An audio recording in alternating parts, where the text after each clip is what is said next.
High বন্ধুরা, আশা করি তোমরা ভালো আছো। তোমাদের ভালোবাসে আমিও ভালো আছি। তো দেখো, আমি সকাল সকাল এখানে কাঁকড়া নিয়ে বসে গেছি। এগুলো হলো কি আমাদের মাঠের কাঁকড়া। তো এই কাঁকড়া দিয়ে আজকের একটা নতুন রেসিপি করে নেবো, সেটাই তোমরা দেখবে।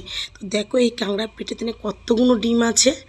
তো এইরকম অনেক কাঁকড়াই আছে, যেহেতু বর্ষাকাল সেহেতু এদের পেটে বাচ্চা বা ডিম দুটোই থাকবে। তো চলো আমি মূল কারণে রান্নাতে চলে যাই। তো আজকের ভাবলাম আজকের কুমড়ো দিয়ে এই কাঁকড়ার একটা দারুণ রেসিপি বানাবো।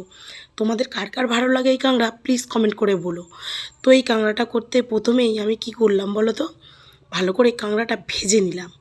তেলে ফেলে একটু মানে ভালো রকম মচমচে করে একটু ভেজে নিয়েছি।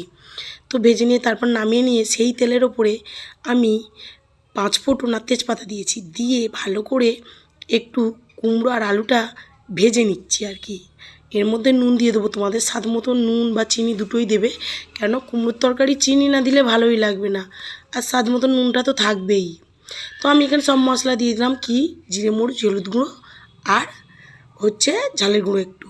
ব্যাস, এই আজকের আমাদের মরিচ মশলা, আর কিছুই দেবো না, অ্যাড করবো না। অথচ এই রেসিপিটা এত সুস্বাদু আর এত টেস্টি খেতে লাগে, তোমাদেরকে কি বলবো বন্ধু। তোমরা না খেলে বুঝতেই পারবে না, একদিন বানিয়ে খেয়ে দেখো, খুব খুব খুব সুন্দর লাগবে। তা তোমরা তো কমেন্ট করে বলছো আমার রান্নাগুলো খুবই ভালো লাগছে। সেই ভালোবাসায় আমি আরও বেশি করে তোমাদেরকে ব্লগ ভিডিও দেওয়ার চেষ্টা করি। তো এরকম রান্নাগুলো তোমাদের ভালো লাগছে দেখে আমার খুবই ভালো লাগছে। তো যার যার এরকম রান্না খেতে ইচ্ছা করবে বাড়িতে নিয়ে একবার বানিয়ে খেয়ে দেখো, আশা করি তাদের খুবই ভালো লাগবে। তো দেখো, এখানে রেসিপিটা অনেকটাই জলটা কমে গেছে, যেতেই আমি কাঁকড়াগুলো দিয়ে দিয়েছি সেই জলেতে নামানোর আগে। তো এখানে দেখো ফাইনালি আমার রেসিপিটা হয়ে গেছে। তো আমি এই রেসিপিটা কি করব বলো তো, এবার নামিয়ে নেব। এবার চলো বন্ধুরা, না খেয়ে দেখালে তোমরা বুঝবে কি করে যে রেসিপিটা কেমন হয়েছে।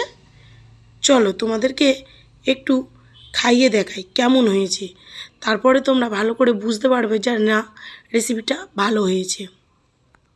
তো আমি এখানে দেখো একতলা ভাত নিয়েই নিয়েছি, আর এটা আমার ঘরের চালেরই ভাত, পোষ চাল।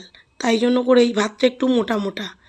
তো এই তরকারি দিয়ে এই কাঁকড়া দিয়ে চাপ দারুণ লেগেছে, তোমাদেরকে আর কি বলবো বন্ধুরা। তো তোমরা এইরকমভাবে একদিন বানিয়ে খেয়ে দেখো, তারপরে আমাকে কমেন্ট করো, বলো যে কেমন লেগেছে। তার আগে তোমরা কেউ কিছু বলো না।